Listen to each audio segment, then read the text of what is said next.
Donc, bonjour et merci d'être avec nous aujourd'hui. Le webinaire va débuter dans quelques instants. On attend juste que tout le monde est capable de se joindre à nous. On a presque 150 personnes qui vont se joindre à nous, fait que ça en fait une couple. Juste confirmer dans le chat que vous m'entendez, s'il vous plaît, juste pour être sûr. Oui? OK, parfait. Merci.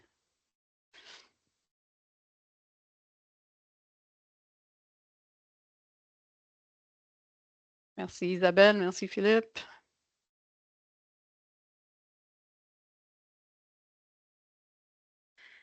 Donc, encore une fois, on va mettre juste une petite, on va attendre juste une petite seconde.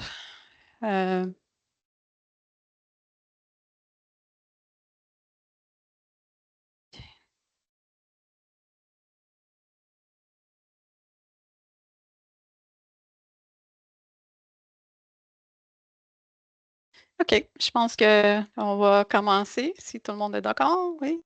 Bon. Oui. Parfait. Fait que merci de vous joindre à nous pour notre webinaire Microage parle technologie. Nous espérons que vous avez eu un bel été. Nous sommes très heureux d'être de retour après notre pause estivale et super excités pour ce webinaire qui sera un peu différent de nos webinaires habituels. N'est-ce pas, Sergio? Ah oui. Oui. Oui. Fait que mon nom est Maria Fiori, je suis directeur des opérations chez Microage et je suis accompagnée aujourd'hui par Sergio Lima, directeur succès à la clientèle, et Adriano Anania, gestionnaire du NOC, que je pense est gestionnaire du réseau ou du centre de réseau, un affaire de même en français, je pense. Oui, exactement. Fait que bienvenue à vous deux. Bonjour, bienvenue à tout le monde. Et je veux aussi mentionner que notre collègue Patrick Garand est en coulisses pour s'assurer que tout se passe bien. Fait que, merci Patrick. Donc, comme je l'ai mentionné, le webinaire d'aujourd'hui est un peu différent. C'est une simulation interactive qui va nous plonger dans ce qui vit une organisation lorsqu'elle fait face à un incident de sécurité, de cybersécurité. On vous explique tout ça dans un instant. Et certains d'entre vous qui participent régulièrement à nos webinaires auront peut-être remarqué que nous avons changé de plateforme. Nous utilisons maintenant Microsoft Teams pour nos webinaires. Fait que ça, c'est un changement et la raison pour laquelle je suis un peu nerveuse parce que c'est la première fois qu'on fait un webinaire sur Teams, mais je pense que ça va bien se passer. Fait que juste une coupe d'affaires, une coupe de notes à savoir. Tous les participants sont en mode silence pour réduire le bruit de fond. Nous encourageons les questions. Il suffit d'utiliser la section questions et réponses pour les demander. L'interactivité avec vous, les participants, et entre vous est ce que on souhaite. Alors, n'hésitez pas d'utiliser le chat pour partager vos réflexions tout au long de la simulation. Le webinaire est enregistré, comme vous l'avez vu, là, le pop-up qui disait on enregistre. Fait que le lien vers l'enregistrement vous sera envoyé dans les prochaines 24 heures. Dans le même courriel, vous recevrez aussi un lien pour télécharger la trousse de simulation de réponse aux incidents que nous mettons à votre disposition aujourd'hui.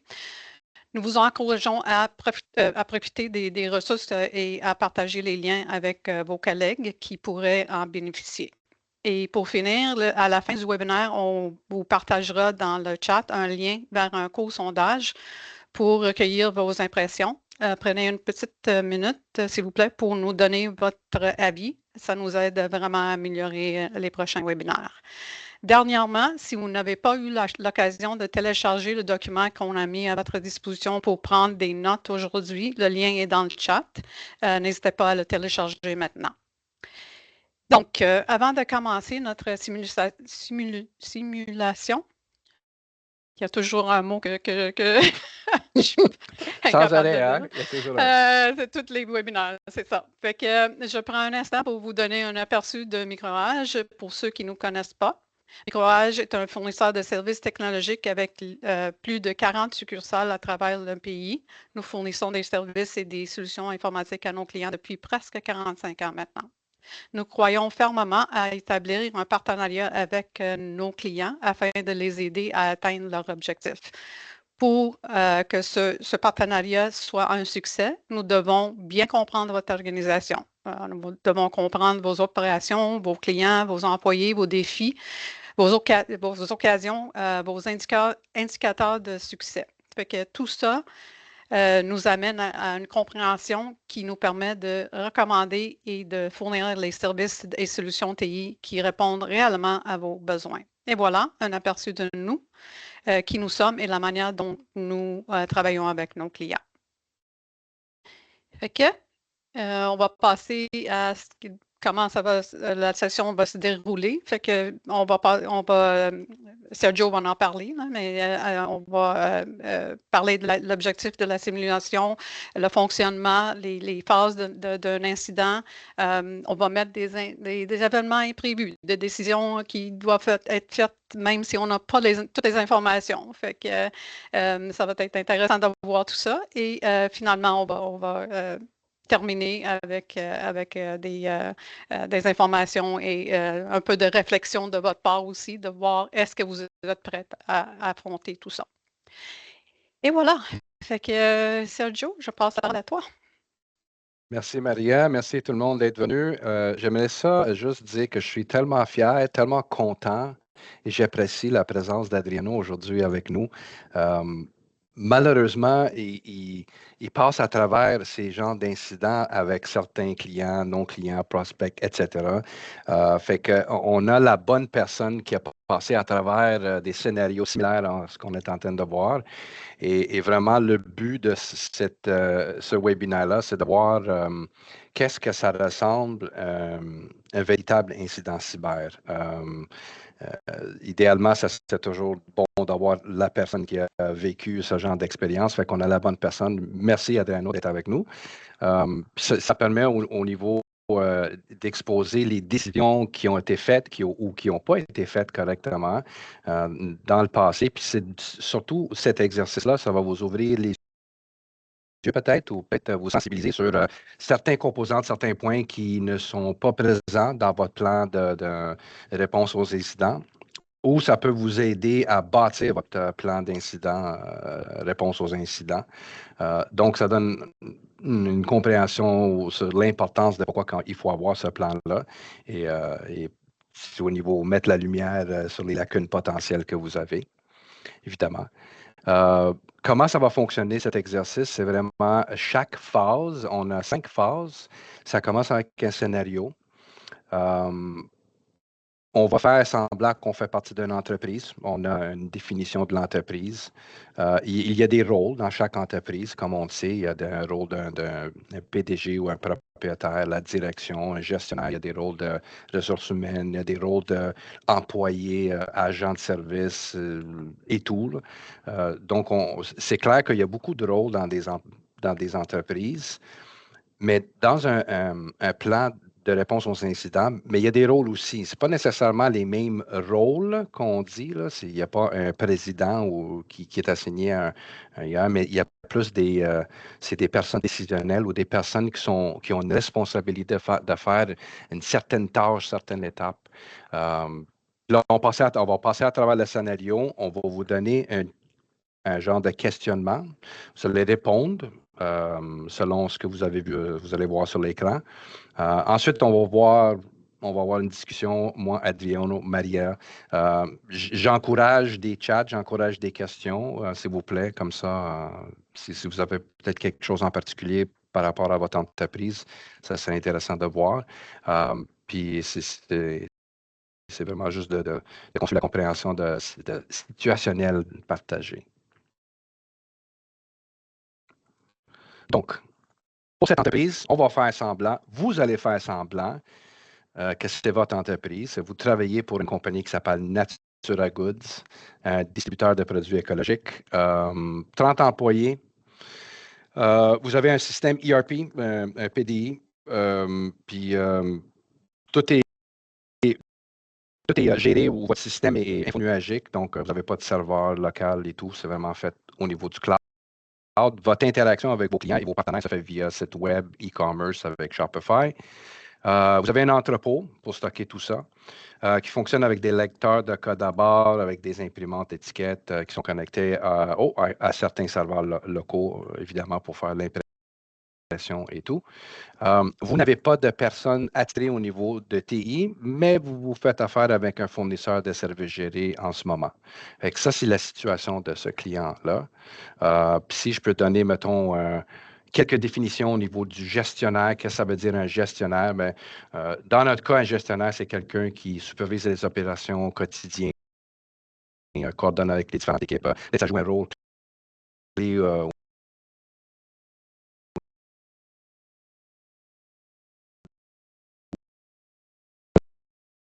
les RH ou les communications, fait que les communications internes, les envoyés ou les communications à l'externe. C'est en fait un PDG, propriétaire, que c'est sa responsabilité. Donc, on va commencer avec la phase 1. Quelque chose ne fonctionne pas. Donc, dans ce contexte-là, on va faire semblant qu'on est mardi matin, même si on est mercredi. Aujourd'hui, il est 9h10. Votre rôle, vous mettez dans le rôle d'un agent ou agente du service à la clientèle. Fait que vous êtes un employé qui travaille qui fait une certaine fonction. Et maintenant, quelques employés rapportent qu'ils n'arrivent pas à ouvrir leur fichier. L'un d'eux dit que le nom de fichier semble tout bizarre. Un autre mentionne que son impression ne se termine pas. Les applications plantent. Ça commence à ne répondre pas. Les messages d'erreur étranges ou les phénomènes qui apparaissent sur certains écrans. Il y a du monde qui essaie d'imprimer, ça n'imprime pas. Que faites-vous ensuite? Et n'oubliez pas, vous n'êtes pas quelqu'un en gestion ou un propriétaire, vous êtes un employé. On va demander à Patrick de monter le questionnement ou la liste des questions. Le sondage, oui. Le sondage. C'est aussi quelque chose qu'on voit souvent, Sergio. 9h le matin, tu rentres, il y a un couple de Ouais. personnes qui ne peuvent pas faire leur job, qui ne peuvent pas imprimer. Donc, c'est vraiment commun. C'est normal. Il ne va pas le questionnement, j'imagine. Parce que je Dans le suis temps. Allez voir ça.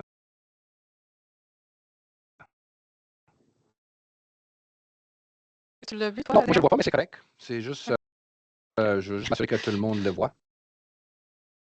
Ben, il y a 76 réponses. Fait que, Excellent. oui, je pense que. Excellent. Excellent. Mais c'est ça. Beaucoup de gens démarrent automatiquement des ordinateurs, souvent dans ces problèmes-là. C'est peut-être pas parce qu'un message d'erreur apparaît qu'il s'agit forcément d'un incident de cybersécurité. On voit ça souvent, des problématiques au niveau de votre portable, ordinateur et tout. Comme utilisateur qui est vraiment non relié dans l'industrie de TI, ben, souvent, ce qu'on se dit, c'est OK, j'ai un problème avec mon laptop pour le démarrer ou je vais essayer de faire de quoi pour le régler avant que j'appelle, mettons, pour le support ou quoi que ce soit. Fait que c'est juste de faire attention. C'est pas nécessairement un incident, mais ça peut être ça. C'est une inhabituelle en même temps qui donne des alertes. Non, on donne.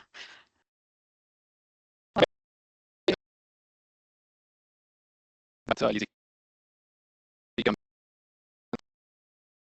c'est bon pour aussi que tes employés ou tes collègues parlent entre eux pour voir est-ce que c'est un trouble commun ou non. Ça aussi, dans un cas d'un vrai simulation, ben, pas une simulation, mais un RAM sur le logiciel, que ça va aller un peu pour TI dans le futur pour dire, OK, si quelque chose n'est pas accessible pour plusieurs personnes, on a une bonne piste pour commencer nos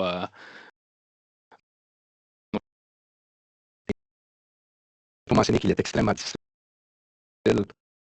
d'avoir une collaboration, une communication avec des collègues si on a une entreprise qui est une bonne partie du monde peut-être travaille mais ça devient encore plus difficile comme utilisateur de voir si c'est vraiment un problème commun. C'est OK. Avec mon Internet, ma connexion.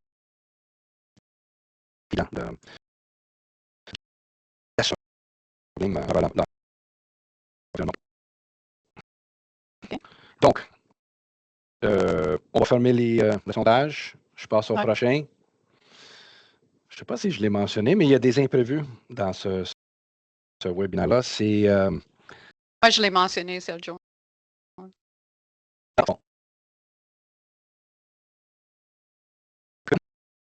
On vous a posé des questions, vous avez répondu.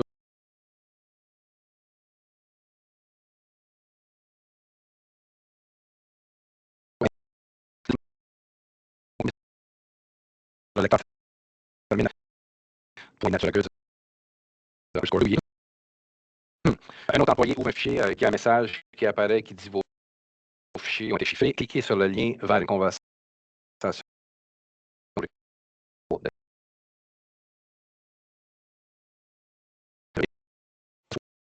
Un courriel provenant de votre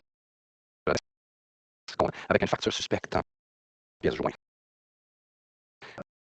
Donc, j'aimerais ça préciser au niveau du Telegram. C'est une plateforme de messagerie basée qui est sur le téléphone numérique. Vraiment, et sa capacité d'action. On a vu ça, Adriano? Oui, on a vu ça avec des clients.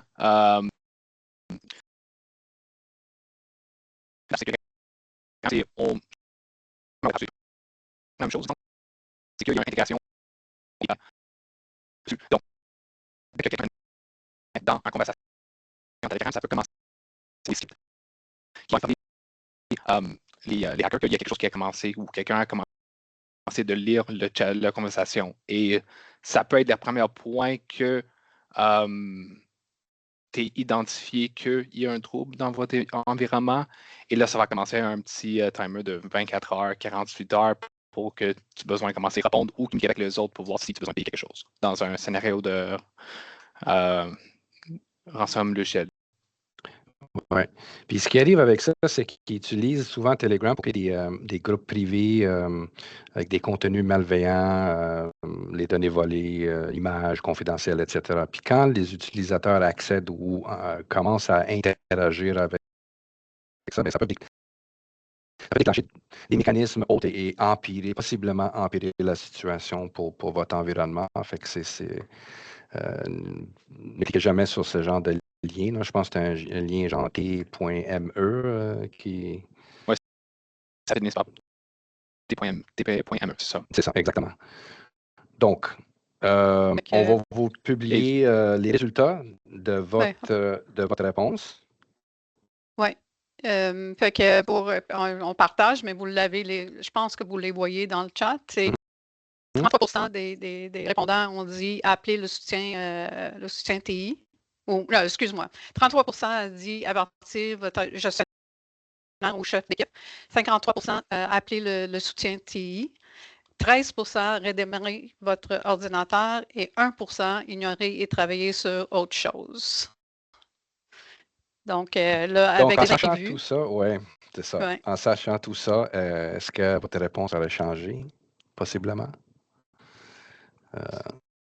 On vous montre les. Oui, mais mettez-les dans le chat. Est-ce que vous étiez pour changer votre réponse que vous avez déjà donnée avec les informations qu'on vient de donner, des prévus qu'on vient de partager? Fait que, on a des oui, des non. On a non par Alain, fait que Guy non plus, mais Julien et Sonia, ils disent oui, ils allaient changer leur réponse. Fait que, c'est ça. Puis en fait, les utilisateurs détectent rarement les rançongiciels directement, à moins qu'on est dans le monde TI, parce qu'on est sensibilisé. Et puis c'est ça le mot, c'est parce que ça dépend de la sensibilisation aux utilisateurs puis les protocoles d'escalade.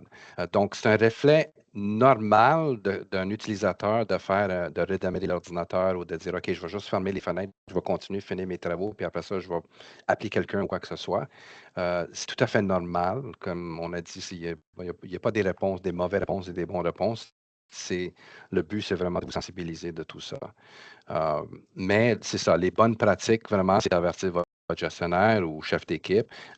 Et si vous avez accès à un soutien au niveau du TI, ben, de placer l'appel direct avec eux autres. Puis c'est justement ça, c'est l'équipe Adriano aussi qui reçoivent souvent des appels. Au fur et à mesure que ça se passe, on a des clients et des utilisateurs qui nous appellent pour dire OK, je pense qu'il y a quelque chose de pas correct ici, c'est suspect. je pense que je me suis fait hacker, pouvez-vous checker? Fait que ça vaut la peine là, de faire cette investigation dans le but d'éviter ou de réduire le risque ou de réduire peut-être que ça se propage partout. Et juste aussi pour ajouter pourquoi quand tu redémarres votre ordinateur, c'est un peu un risque élevé. Il va y avoir des journaux sur l'ordinateur, donc dans un vrai scénario, si tu redémarres ton ordinateur, ça peut effacer certains journaux qui vont assister l'équipe TI pour trouver exactement qu'est-ce qui était causé, c'est quoi la trouble exactement dans votre environnement. Et aussi, il y a d'autres mécanismes comme dans le chat de Telegram, ça peut commencer une autre séquence de script qui va rouler dès qu'il voit que l'ordinateur a été redémarré. Donc, c'est aussi de savoir quand. Si il y a un impact de juste un user, il ne peut pas loguer ou ils ont un trouble de connecter au serveur de fichiers, ils peuvent redémarrer leur ordinateur. Mais quand tu vois dans le vue global que ça impacte vraiment pas mal tout le monde dans la compagnie, c'est pas vraiment la meilleure idée, c'est vraiment appel votre informatique et aviser votre gestionnaire. On a une question. Est-ce qu'on peut redire la fin de lien à ne pas ouvrir, s'il vous plaît, le Telegram? C'était TM ou T. C'était quoi donc? Est-ce qu'on peut empêcher des liens d'apparaître? Non, ils veulent juste. Le lien se termine par quoi quand ça vient de Telegram? D'habitude, c'est comme un lien d'un site web. Donc, au lieu d'être .com, ça va finir toujours par .t.me. Et un autre point d'ajouter, c'est que quand tu vas recevoir ces messages, souvent, ça va être sur une adresse email qui est exposée au web. Ça veut dire que si vous avez votre site web avec l'adresse email info@ ou cv@ ou un autre il y a une bonne chance qu'ils vont spammer toutes ces boîtes aux lettres-là. Et c'est les autres qui vont recevoir un lien. Donc, c'est aussi une collaboration et une structure d'escalation. Je ne sais pas c'est quoi, je vais escaler mon gérant. Et dans un monde idéal, votre gestionnaire va savoir, j'ai reçu un lien avec eux. Ils vont commencer à mettre en place les morceaux. Yacine dit oui, mais ça peut changer aussi. On a beaucoup de ça peut venir de. Ce genre de méthode d'attaque aujourd'hui, ça ne veut pas dire que ça va toujours rester pareil, ça peut être complètement différent demain ou la semaine prochaine parce qu'il change toujours la méthode. Merci Jean-François aussi. Il y a un URL shrinker qui peut cacher des liens malicieux. Exact. C'est le fun de voir le monde participer parce qu'on apprend aussi. Là, fait que c'est bien. Au moins moi, je ne sais pas les autres. Là, mais... Excellent. Parfait. Bon, on peut passer aux prochaines phases. La phase 2, ce n'est pas simplement un bug. Donc, on a commencé ça à 9h10. Maintenant, on est mardi 9h10. Maintenant, on est mardi midi à peu près. Changez de rôle. Vous allez être le gestionnaire, la personne que les utilisateurs appellent pour escalader un appel ou une problématique, mettons. Donc, le service informatique, votre fournisseur de services géré, confirme qu'il y a plusieurs appareils qui ont été infectés ou affectés par des rançongiciels. Évidemment, il y a une baisse de productivité à travers votre entreprise. Les outils ou les applications que vous utilisez, là, ça se trouve être impossible de les utiliser, ça ne fonctionne pas. Et le monde commence à être un peu confus et possiblement en mode panique ou au début d'un mode panique. 30 employés sont verrouillés hors de leur poste, les courriels reviennent en erreur et pour rajouter une petite cachette, votre PDG que vous tentez d'appeler est injoignable. Donc, on n'a aucun moyen de trouver le propriétaire et vous, comme gestionnaire, vous êtes dans cette situation. On ouvre le sondage pour vous poser la question, que faites-vous?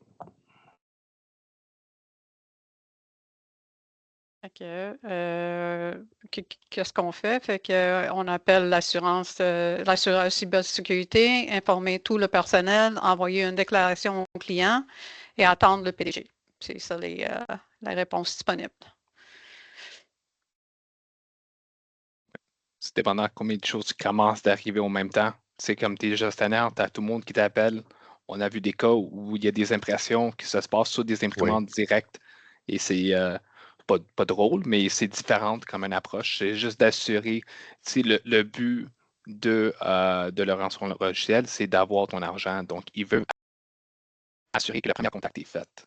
Ça, c'est un bon point. Oui. Ouais, l'importance au niveau de reconnaître les anomalies discrètes là, avant que ça se dégénère. C'est aussi une bonne question, ça serait votre équipe saurait-elle comment réagir efficacement à l'absence de la direction ou un PDG ou quelqu'un plus haut qui est capable de prendre cette décision-là? Dans des cas comme ça, c'est toujours une question de temps. Combien de temps avant ton prochaine escalation? Donc, s'il n'y a personne qui est là pour t'assister, besoin d'avoir un autre plan de match. Donc, Fabien demande, il a manqué le début, c'était quoi l'attaque? Ben, le scénario est qu'il y a une compagnie de 30 personnes, ils ont certains de leurs applications qui sont nuagiques. Quoi d'autre, Sergio, dans le fond? Il y avait, je peux facilement reculer. Oui, juste vite, là, pour donner la chance à Fabien de 9h10. Il y a certains fichiers qu'on ne réussit pas à ouvrir, il y a des applications qui commencent à planter, il y a des messages d'erreur, des choses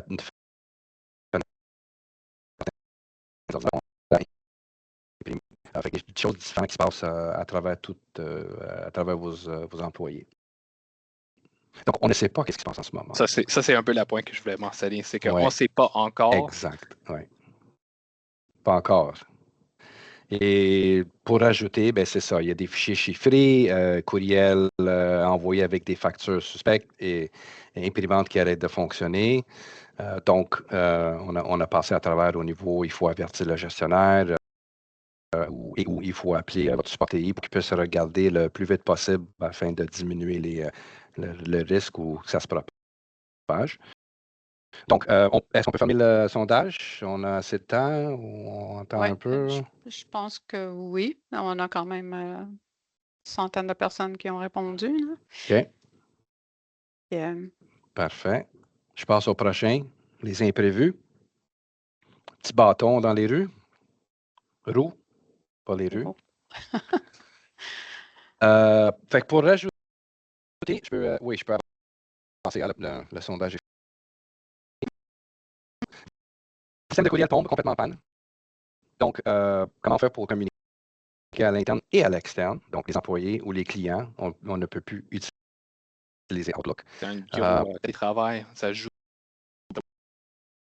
aussi, Sergio. Oui. La avec leurs employés, c'est par email. Donc, ça, c'est un gros impact à des employés chez eux qui attendent des nouvelles dans l'année finie pour eux autres. Donc, et là, comme gestionnaire, vous avez su que votre PDG est en transit. Aucune couverture cellulaire et on ne peut pas le rejoindre pour au moins une autre 4 heures. Et un client a répondu à un courriel d'hameçonnage provenant de votre domaine et il est désormais convaincu que votre organisation a été compromise. Donc, quelque chose qui s'est produit au niveau des courriels avant que tout le monde soit sorti mettons, Outlook de votre système, les hackers ils ont réussi à envoyer certaines choses pour essayer de passer les virus à l'extérieur de votre environnement. Fait que je vais juste partager les réponses. Fait que on a 33% des personnes qui ont dit appeler l'assureur cybersécurité et 65% qui disent informer tout le personnel. Et on a juste 1% qui a dit attendre le PDG. Good. Okay. Avec les imprévus qu'on vient de vous lancer, est-ce que vos réponses changeraient? Est-ce qu'il y a quelqu'un qui répond? Non, parce que la plupart ont répondu les deux premiers. Là, OK, c'est bon, c'est bon. Fait que là, on a beaucoup de noms parce qu'ils ont choisi la bonne chose, je pense, ou au moins ce qu'ils pensent. C'est ça. Fait que Ouais. c'est ça. Évidemment, c'est crucial qu'on appelle votre assureur en cybersécurité si vous ne l'avez pas. Commencez à faire des recherches, s'il vous plaît. Pourquoi? Parce que ça déclenche accès à certaines choses, évidemment, qui sont expérimentées dans ce genre d'incident-là, qui donnent des coachs en gestion de crise, des services juridiques, des enquêtes qui commencent le processus d'investigation. Oui, il faut informer le personnel, mais il faut que ça soit structuré, coordonné et non juste de parler bouche à l'oreille, parce que ça aussi, le message risque de se changer d'une personne à l'autre. Puis c'est important d'être transparent à l'interne, surtout pour aviser votre monde, parce qu'on veut pas, la dernière chose qu'on veut, c'est ces employés là commencent à appeler leurs clients ou partenaires puis donner des informations qui ne sont pas vraies ou qui ne sont pas confirmées ou valides. Puis ça, je sais, Adriano, on a passé à travers plusieurs de ces événements-là avec des cyber-assureurs. Je ne sais pas si tu veux jeter un petit mot par rapport à comment un assureur en cybersécurité fonctionne ou c'est typiquement qu'est-ce qu'on voit quand on les appelle. D'habitude, c'est ton assureur un professionnel d'un compagnie de sécurité qui font les autres, ils prennent vraiment la balle dans l'environnement. Dépendant de votre contrat, s'ils vont assigner un rôle de chez vous, mais il y a qui est exactement la même. C'est dur, est un peu la même. La façon de faire le nettoyage d'une vraie infection, comment est-ce que ça se passe. Oui. Un autre point de mentionner aussi, envoyer une déclaration aux employés. Quand on parle de vraiment tout ce qui est incident response, un point à identifier, est-ce que vous avez une autre méthode de communiquer avec vos employés? Donc, par exemple, nous autres, à l'interne, on a un chat Discord qu'on utilise dans le cas d'urgence et ça existe pour tout le monde est créé dedans, il y a une structure. Donc, tu ne veux pas vraiment communiquer avec tes employés, même s'il y a un vrai cas, par email. Parce que s'il y a un hacker qui ont accès, ils vont savoir que vous autres sachez qu'il y a vraiment un true positive. Oui. Quelques bons points aussi. Yacine dit activer le plan de réponse aux incidents. Fait que ça assume que vous en avez un. Oui. C'est un peu aussi la raison pour laquelle on fait le webinaire, c'est d'assurer que vous êtes prête, dans le fond. Puis Jean-François parlait de ça, là, justement, comme un genre de SMS de la compagnie qui vous permet de communiquer si jamais il arrive que votre Outlook est down, votre email est down, mais comme tu dis, Adriano, c'est probablement pas la meilleure façon de communiquer avec email, right? Parce que les attaquants, peut-être là, les cybercriminels, j'imagine. Oui. Puis des fois, on pense, OK, mais je vais peut-être appeler avec mon téléphone du bureau, mais je vois souvent des environnements qui ont du téléphonie IP, Teams, ils ont de la connectivité. Au même moment,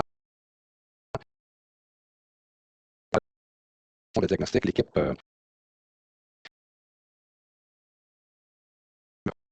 étape par étape et ça laisse de fermer vos systèmes téléphoniques aussi. Donc, comme Adriano dit, il y a d'autres façons d'avoir des conversations à l'interne pour communiquer.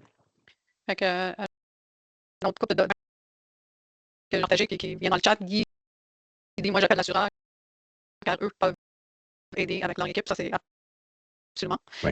Julien, pour des demandes, dans le fond, pour aviser les usagers en plus des courriels, nous utilisons parfois les systèmes d'avis global du canal Teams, regroupant tous les employés. Est-ce que bonne. Je vais déjà répondre. C'est un vrai scénario que vous êtes en panne. Techniquement, on ne sait pas si Teams va être fonctionnel. Tu sais, dans ce scénario, on avait dit que l'email est down. 90% un panne avec le 365 de chez vous. Il y a des chances que ça rentre directement dans votre locataire, le tenant de Microsoft qui risque d'empêcher la suite complète de fonctionner. Un peu juste expliquer un peu le vue d'un assureur, mais aussi en sécurité. Il y a toujours comme trois vraiment scénarios. Scénario infecté, scénario sans et scénario clean. Donc, même quand tu vas communiquer avec tes employés, tu as besoin d'assumer que tout est infecté. Donc, de toute façon que tu travailles présentement n'est pas la meilleure façon. Juste si tu as un autre système qui est complètement détaché de vos systèmes à vous autres, c'est un environnement qui va être clean. Il n'y a pas vraiment, ils ne se parlent pas entre eux. Bon. On passe à la troisième phase. On essaie de maîtriser la situation. Donc, il est mardi, 12h30. Vous êtes toujours un gestionnaire. Le service informatique a réussi à isoler certains systèmes, mais vos outils cloud principaux sont toujours hors service. Les clients appellent, commencent à appeler. Vous apprenez qu'une fuite de données salariales est probable. Les sauvegardes n'ont pas été exécutées depuis 3 jours. On ne sait pas pourquoi. La cause est inconnue, fait qu'on essaie de comprendre pourquoi on n'a pas eu de sauvegarde depuis 3 jours. L'assurance, en même temps, demande, parce qu'ils sont maintenant impliqués des journaux d'activité et évidemment l'engagement d'un coach de gestion de crise. Fait que ça se peut que votre serveur de fichiers qui contenait des données de clients avec confirmation de la présence des renseignements personnels, ça a été confirmé aussi que possiblement ça a été compromis. Donc, quelle est votre stratégie de communication à ce stade? Quelle est votre prochaine étape? On va ouvrir le sondage.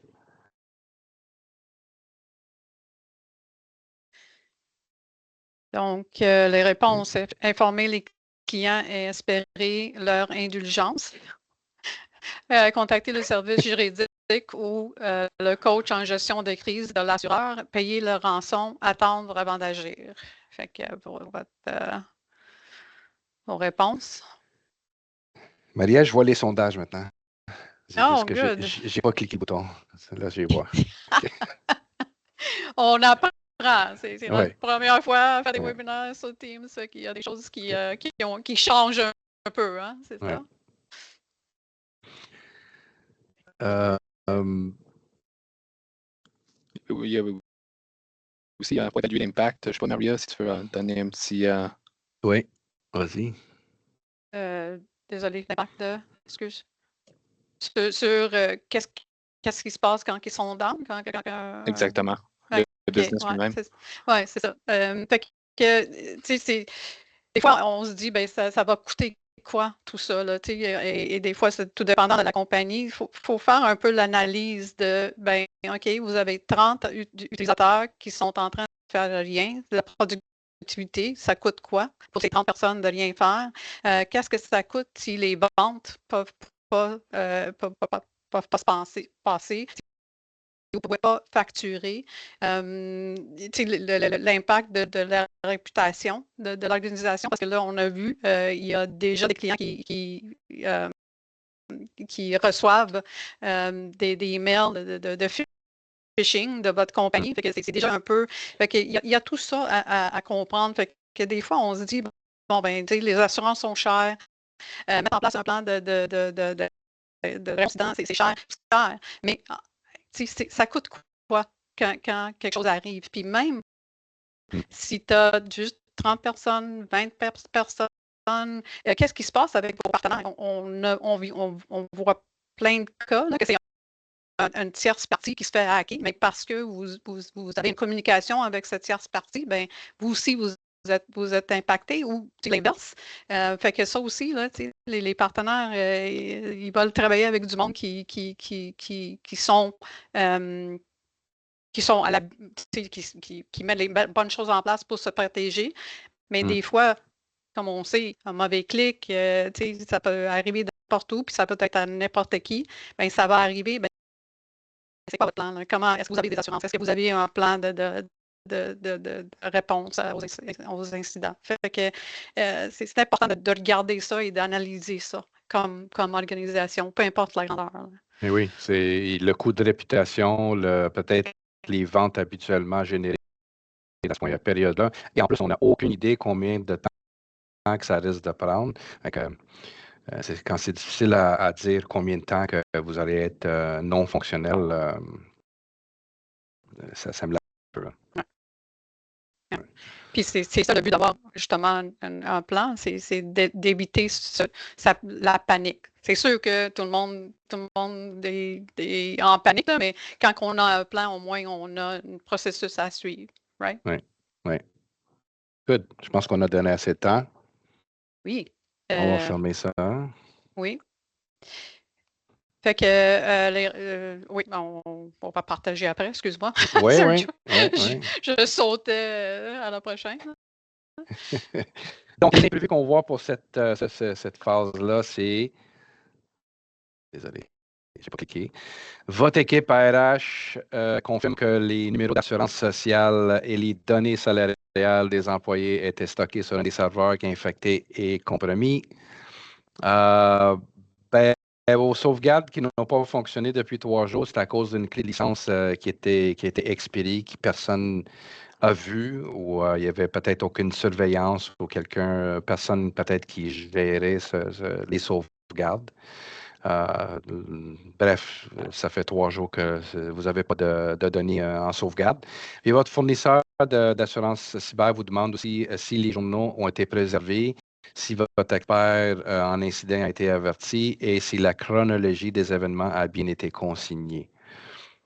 Donc, Juste en fait, avant qu'on demande la question ouais. qui tue, là, les réponses au sondage, c'est 4% ont dit informer les clients et espérer leur indulgence.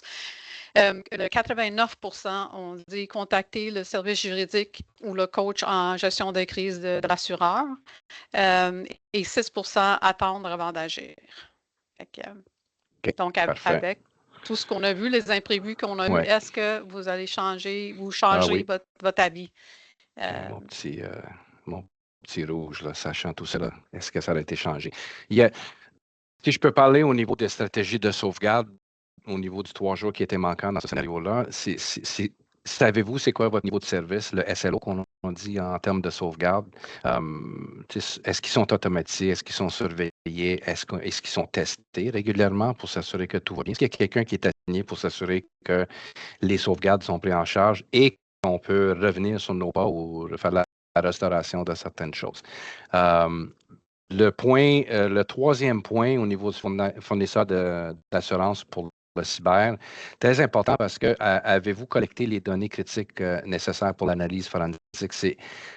Avez-vous une visibilité complète sur les journaux d'activité? Est-ce que c'est quelque chose que vous faites ou est-ce qu'il y a quelqu'un qui le fait pour vous? Parce que ça facilite l'investigation, surtout quand les assureurs et la firme de sécurité embarque dedans. C'est ça qu'ils veulent voir, en fait. Ils veulent voir l'historique de ce qui se passe. Puis ça, je sais qu'Adriano travaille très étroitement avec les compagnies d'assurance et les firmes de sécurité quand un événement de ce genre se produit. Oui, Puis, même avant qu'ils commencent avec c'est des ça. services d'assurance. Je ne sais pas c'est Ouais. quoi le terme en français, un underwriter. C'est comme quelqu'un qui va assister pour configurer la contrat. Parce qu'il y a des façons de travailler que tu ne peux pas comme empêcher une compagnie de faire. Comme des fois, ils demandent de juste fermer le VPN complètement. C'est pas idéal. C'est pratiquement pas logique des fois. Mais non, je travaille souvent avec ces compagnies-là. Oui, puis c'est au niveau de l'assurance cybersécurité, premièrement, avoir là, en place, active, et est-ce qu'il y a une procédure documentée pour déclarer un incident? Savez-vous le numéro de téléphone à qui appeler pour quand quelque chose de ce genre-là arrive? Parce qu'il ne faut pas oublier, si on met ça dans notre Outlook, si on met ça dans un fichier quelque part, puis on n'a pas accès à ces fichiers-là, mais comment qu'on va faire pour appeler et avoir notre numéro de police ou la personne clé? Puis encore une fois, il y a des retards. Évidemment, on va trouver le numéro de téléphone à appeler, mais c'est peut-être pas la bonne. On va se faire transférer, puis là, ça cause plus de retard. Puis la visibilité au niveau des journaux, ben, c'est les journaux d'audit, les logs d'activité pour les utilisateurs, les logs de sécurité. Quoi d'autre? Les logs au niveau de la surveillance des endpoints, l'antivirus, en fait tout, Adriano, right? C'est le plus possible qu'on peut ramasser. C'est important. Oui, c'est dépendant de façon qu'ils ont rentré dans l'attaque. Si c'est un email, ça va être des journaux de 365. Si c'est par VPN, ça va être sûrement si c'est par un pare-feu comme un FortiGate, ça va être des logs dans le FortiGate pour présenter. Donc, c'est toujours bon d'avoir vraiment un copier. Et des fois, qu'est-ce qu'on voit, c'est que les journaux sont juste pour 2, 3, 4 jours. Des fois, c'est pratique d'avoir pour 2, 3 mois. Oui, juste, il y a quelques affaires dans le chat. Fait que Fabien dit que des fois, ça vaut plus la peine de payer le rançon que qu'est-ce que ça coûterait. Et ce que je trouve intéressant, que je n'avais jamais entendu, c'est que ces assurances, ils ont déjà vécu le scénario de comprendre. Puis les assurances avaient dit de payer le rançon parce que ça serait moins cher. Fait que, mais encore là, vous travaillez avec les assureurs. Fait que, s'ils ont décidé que c'est la meilleure façon de procéder, faut, je pense aussi, être sûr que les hackers ne restent pas cachés quelque part dans l'environnement avant que vous payiez votre rançon, parce qu'ils peuvent, dans 6 semaines, revenir. Puis, il n'y a jamais de garantie non plus quand tu payes la rançon qui donne les clés. Mais, dans le cas de Fabien, ben, l'assurance, c'est ça qu'ils ont dit. Ouais. Fait que... on le voit techniquement, c'est illégal au Canada de négocier avec ces gens-là, avec les cybercriminels. Vous n'avez pas vraiment le droit de vraiment payer la rançon. Votre assurance va assigner un négociateur et d'habitude, ça vient d'un ferme en États-Unis. Je ne sais pas si les lois, ils ont changé un peu, mais je me souviens que c'était un peu comme ça. Donc, ils mettent en contact avec une compagnie des États-Unis et c'est les autres qui vont faire la négociation et aussi pour ajouter un peu de temps si jamais il y a quelque chose qui a déclenché, qu'il commence, il dit OK, après 24 heures, ils vont commencer de négocier pour un prix pour juste bailler un peu de temps. Et des fois, on le voit et qu'est-ce qu'ils font, c'est qu'ils fournissent le crédit décryption. Et d'habitude, même quand vous faites ça, tu as besoin toujours recréer un nouveau environnement de complète et juste prendre juste certains fichiers que tu as besoin pour le business. Oui. Ouais. Puis dans ce monde-là, les firmes de sécurité et les cyberassureurs, comme nous, Microage, on est très connus, on est fiable, on livre un bon service, mais les criminels ou les groupes de certains cybercriminels sont connus par ces entités-là. Fait que eux autres, ils savent lesquels ils peuvent négocier correctement et lesquels que c'est problématique. Puis côté rançon, ben, ils vont prendre une décision sur payer ou ne pas payer. Je ne veux pas utiliser le mot fiable parce qu'il n'y en a pas qui est fiable. On ne peut pas dire 100% qu'ils vont nous donner, on va nous tout redonner pour un paiement, puis il n'y a pas de garantie qu'ils vont aller ailleurs. Fait que ça se peut qu'ils reviennent. Mais c'est juste pour dire qu'ils sont quand même connus, là. C'est une répétition de plusieurs entités qui reviennent souvent. Fait que, ils ont la capacité de faire des négociations correctement. De leur côté, au lieu d'un, mettons, un propriétaire ou un PDG qui est vraiment frustré, qui va peut-être avoir des conversations qu'on ne veut pas, puis peut-être ça risque d'empirer la situation.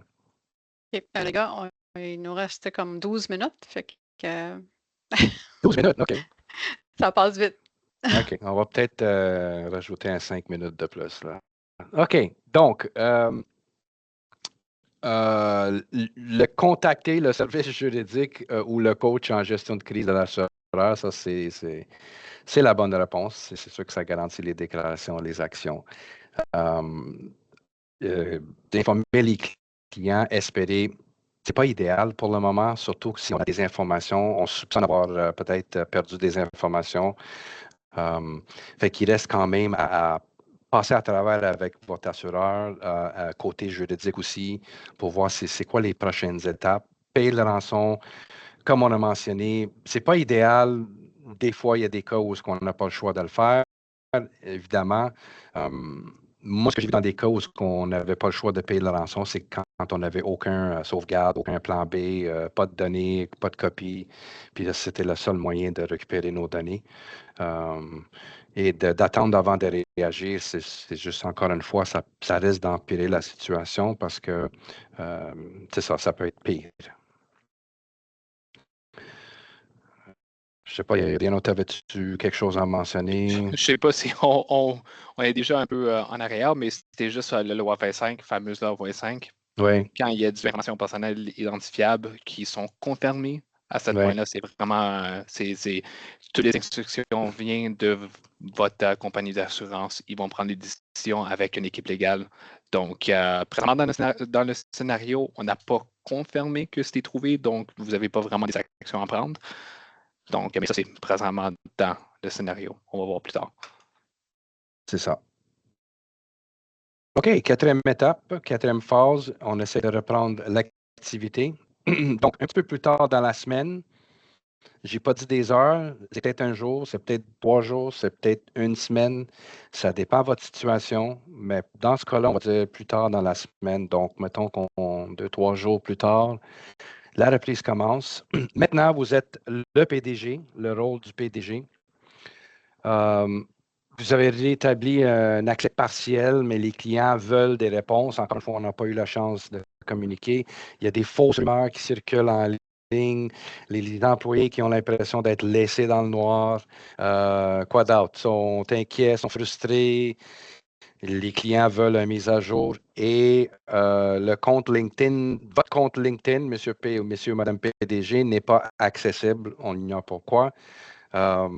Et c'est ça, certains systèmes sont revenus, mais avec des données d'il y a 3 jours. Donc, quelle est votre prochaine étape? Par le sondage. Oui. Voilà. Fait que la réponse à la question, c'est vidéo ou déclaration officielle du PDG, communication interne à l'ensemble de l'entreprise. Concentrez-vous d'abord sur la reprise interne, ensuite sur les messages externes. Restez silencieux jusqu'à la fin de la reprise. Laissez le FSG gérer toute la communication.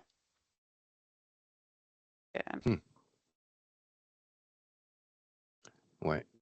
Ça sent comme un scénario catastrophique. Perte de confiance, Mais réputation. Oui. Oui, c'est ça. Dans le chat, il y a mention que il y a un client qui a des clients, j'imagine, qui a le secteur MSP qui a été hacké. Oui. Et eux, ils ont subi le fallout, là, Des dommages hack, ou des dommages aussi. Puis c'est ça, on dit tout le temps, il n'y a personne à l'abri, mais il faut travailler avec ceux que, c'est de vérifier qu'est-ce qu'ils ont en place. Les partenaires, que ce soit un MSP ou que ce soit, peu importe, vos partenaires, qu'est-ce qu'ils ont en place. Et on en voit de plus en plus de ça, là, les demandes des partenaires pour dire, OK, explique-moi, qu'est-ce que tu as en place pour protéger votre environnement. Et exact. encore là, qu'est-ce qui se passe, votre résilience, là, qu'est-ce qui se passe si quelque chose se passe? Comment vous allez communiquer avec nous? Comment ça va se passer dans votre organisation? Fait que, encore là, on le dit tout le temps, ça peut arriver à n'importe qui. Fait qu'on on juge personne. C'est ça. Nous, on a passé à travers, on a des clients qui nous demandent de remplir un formulaire, des documents pour documents de partenariat qui nous posent toutes les mêmes questions qu'un assureur peut poser et plus pour voir qu'est-ce qu'on a mis en place pour comme plan de réponse aux incidents, puis c'est quoi notre façon de revenir sur nos pas si jamais il y a un incident, quoi que ce soit, cyber ou autre, là, mettons. Comme exemple, nous, on est sur l'autoroute 15, mais peut-être un camion 18 roues avec de l'huile qui passe au feu en avant, ben, on est obligé de sortir. Qu'est-ce qui se passe? On a-tu un plan B? L'infrastructure, est-ce que c'est répliqué? Est-ce que vous êtes fonctionnel? C'est quoi votre plan DR? Tout ça rentre en considération, évidemment. C'est le plan de désastre. Exact. Qu'on teste au chaque coupe de bois. Donc, je pense que c'est la semaine, mais vendredi, on fait un test pour notre système d'RMM au même temps. Pour exactement ça. Good. OK. OK. Fait qu'on on peut fermer le sondage. Oui. Et c'est fermé. Les imprévus pour ce scénario-là ou pour cette phase-là. On vient de voir que le compte LinkedIn, votre compte LinkedIn, a été compromis et commence à diffuser des fausses informations au sujet de l'attaque.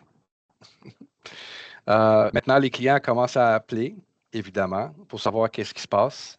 les données qui sont possiblement exposées et si vous êtes toujours en vie comme entreprise. Les employés craignent d'utiliser les ordinateurs, c'est clair. Là, ils s'interrogent sur la nécessité de rester à la maison demain. Déjà, ça fait, mettons, quelques heures ou quelques jours, là,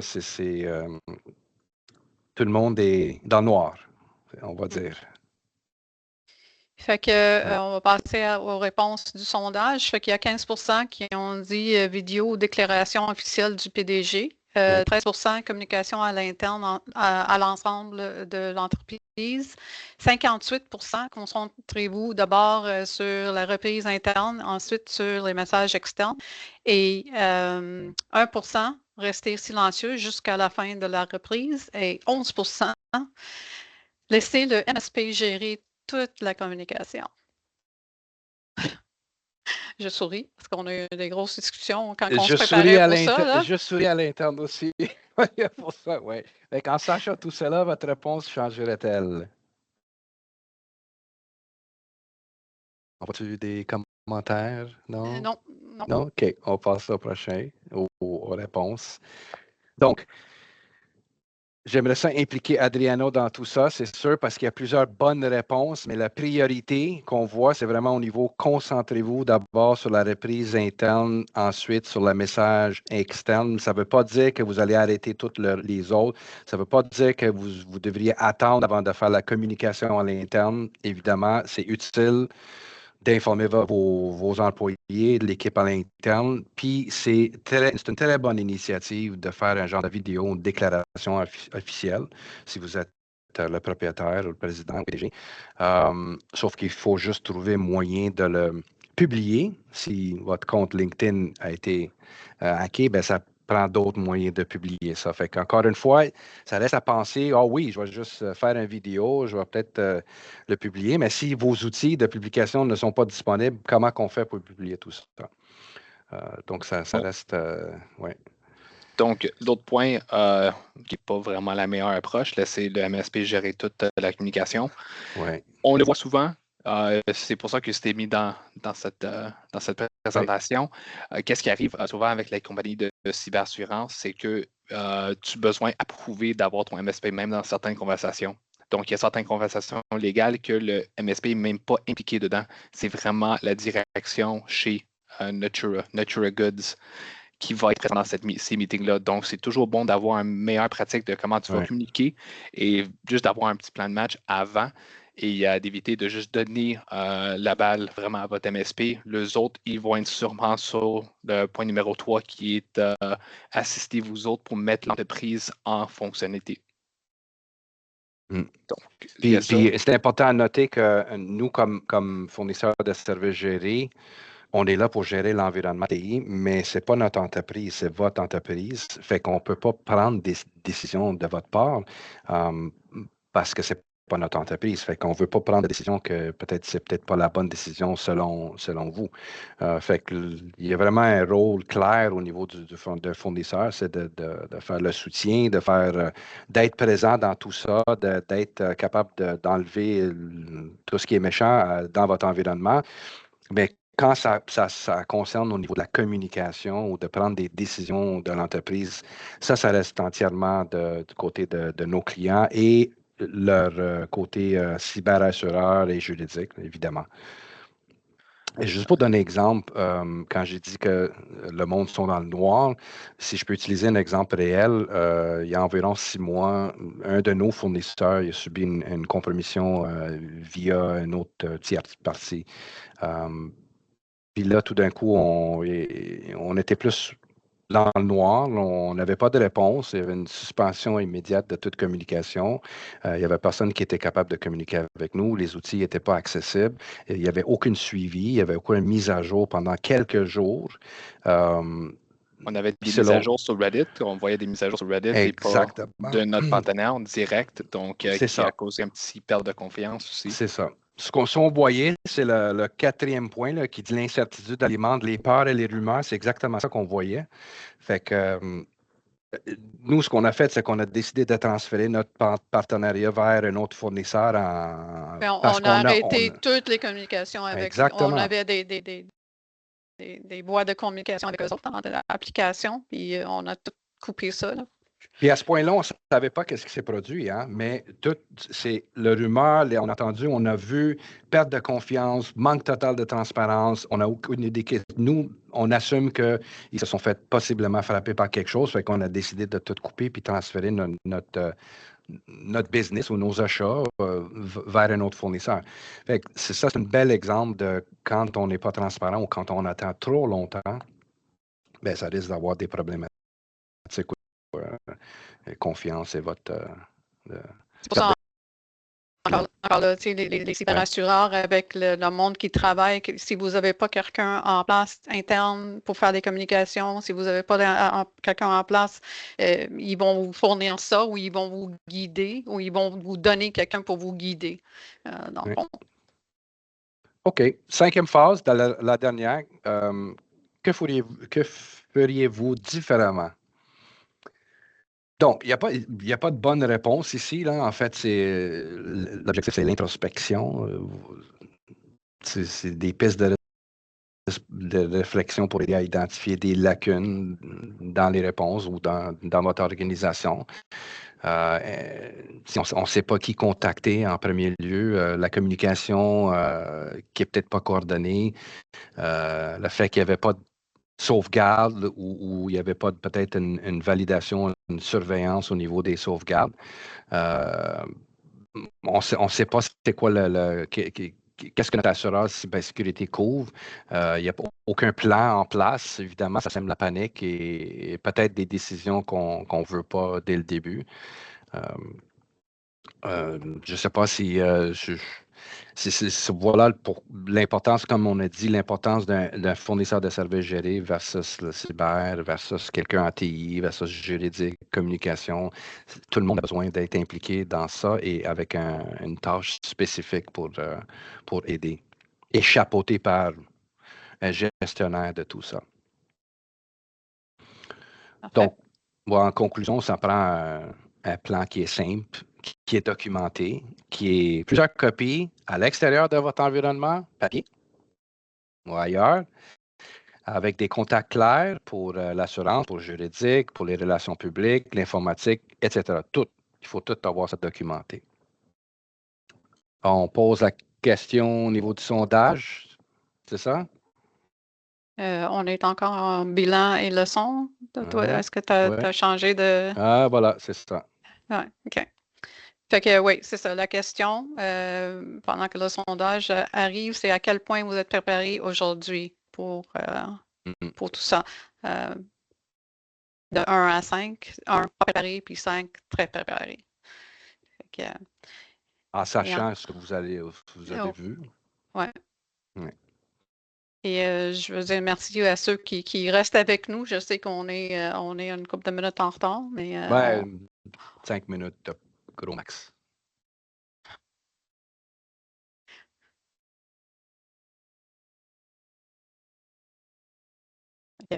Maryse et Marc, merci de... Il n'y a pas de jugement. Non, il n'y a pas de jugement. Il n'y a pas de nom. On veut juste avoir un statut généralement qu'est-ce qui se passe dans le marché. Ça nous aide aussi à avoir des discussions avec nos clients. Fait que, on peut continuer, je pense. Puis le sondage reste ouvert. Qu'ils répondent, oui. Dans le fond, c'est plus personnel. Est-ce que vous vous sentez prête ou pas, dans le fond? Ouais. Bien, les failles communes identifiées, donc c'est crucial de comprendre votre couverture d'assurance cyber. Si votre courtier ne peut pas expliquer clairement c'est qu'est-ce qui est inclus ou qu'est-ce qui vient avec votre cyberassurance, le processus de réclamation, c'est ça prend quelqu'un qui est connaissant, expérimenté dans les ventes de cyberassurance pour être capable de connaître votre industrie, puis de vraiment vous donner une solution en termes de cyberassurance qui est vraiment adéquate pour votre entreprise. Tout le monde est différent, il y a peut-être des besoins différents. Vous êtes peut-être une entreprise qui va fortement dépendant sur le TI, puis vous êtes peut-être un autre qui n'a pas besoin de TI. Donc, encore une fois, on va regarder, les courtiers regardent tout ça et prendre ça en considération. Fait que souvent, je me fais poser la question, ça coûte combien des assurances en cyber? Ben, ça dépend, parce que ça dépend vraiment votre entreprise, puis qu'est-ce que vous voulez de ce service. Fait que c'est ça, échec les principales faiblesses détectées dans ce scénario-là. Il n'y avait aucun processus au niveau d'escalade, le plan juridique ni de relations publiques. Évidemment, on a tenté, on veut faire de la publication, mais il y a tout le temps quelque chose qui nous empêche de communiquer avec nos clients et partenaires. Les sauvegardes qui ont fait un échec. Peut-être que les contacts d'assurance inconnus, si ce n'est pas documenté, on ne sait pas qui appeler. Puis tout ça vient parce qu'il n'y a aucun plan de réponse aux incidents. Oh, j'ai peut-être fait ça trop vite. Non, c'est bon. Donc, les prochaines étapes. Créer ou mettre à jour votre plan de réponse aux incidents basé peut-être possiblement des informations que vous avez vues aujourd'hui, ou peut-être parler avec une firme qui est capable de vous aider ou guider pour créer votre plan de réponse aux incidents. Encore une fois, confirmer les contacts clés de l'assurance de cyber, de tout documenter. Effectuer des exercices de simulation, comme on vient de faire. Bien, faites ça dans votre organisation. Pour assurer que vous êtes prête dans l'événement au cas où ce genre d'événement arrive. Et surtout, former le personnel à détecter des signes précoces. Ça, on mentionne souvent, là, c'est les utilisateurs, c'est toujours votre maillon faible, mais il y a des moyens de les éduquer, les former, d'avoir une sensibilisation à la cybersécurité pour qu'ils soient votre genre premier niveau de détection, ou au moins ils savent de ne pas cliquer sur certaines choses ou de ne pas prendre des décisions qui peuvent empirer la situation. Et sur ça, oui. On a juste une question intéressante. Vincent demande, est-ce que vous connaissez des solutions pour envoyer un SMS massif à tous les employés pour les avertir d'un incident sans qu'ils ne voient les numéros de téléphone des autres employés? L'utilisation d'une plateforme comme Discord ou WhatsApp ou autre n'est pas souhaitable puisque ça nécessite que l'employé l'ait téléchargé. OK. Adriano, qu'est-ce que tu en penses? Il existe pas mal. J'essaie de trouver lequel que j'avais pour un petit web-based. OK. Fait que je vais trouver ça. Le temps que tu trouves ça, on veut juste dire merci de votre participation à notre webinaire aujourd'hui. Nous espérons avoir réussi à vous donner un aperçu de ce que peut se présenter et de vivre un incident de cybersécurité et surtout de l'importance d'avoir un plan et d'être bien préparé. Si vous souhaitez organiser votre propre simulation interne, n'hésitez pas à télécharger la trousse de simulation de réponse aux incidents. On a le lien dans le chat, fait que si vous voulez le télécharger maintenant, vous pouvez le faire. Et si vous avez des questions, vous pouvez toujours contacter votre micro-age local.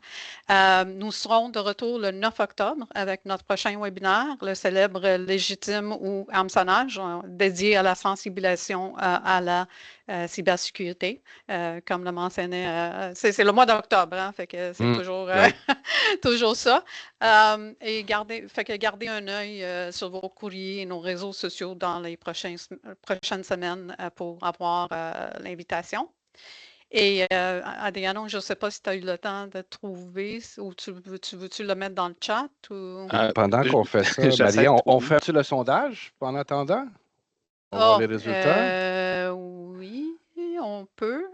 Je suis curieux. J'avais TextMagic avant comme application. Oui, OK. Fait que faut fermer le sondage, Patrick, pour qu'on voit les réponses. Mais oui, il y en a. Il y a quelqu'un, Julien, qui dit TextMagic. pour les SMS. Fait OK. Fait que pendant que Patrick trouve le sondage à fermer, je ne sais pas s'il a réussi. Mais entre-temps, je veux dire Sergio Adriano, Patrick, un gros merci pour aider avec tout ça. Et merci à vous tous d'avoir passé la dernière heure avec nous. On vous souhaite une bonne journée. Fait que Patrick dit l'entreprise a-t-elle. Fait qu'on a 5 qui dit qu'ils ne sont pas prêtes, 23 qui ne sont pas prêtes non plus, 35 qui sont comme entre les deux, à 3, 25 qui sont pas mal prêtes, puis 8 qui sont vraiment prêtes. Fait que c'est ça les résultats du sondage. C'est à peu près ça qu'on voit dans le marché quand on parle avec nos clients. Fait que c'est tout à fait normal. Il faut travailler pour encore une fois, c'est la sensibilisation, puis de travailler avec eux pour les aider à augmenter ou d'être prêtes dans l'événement d'un cyberincident.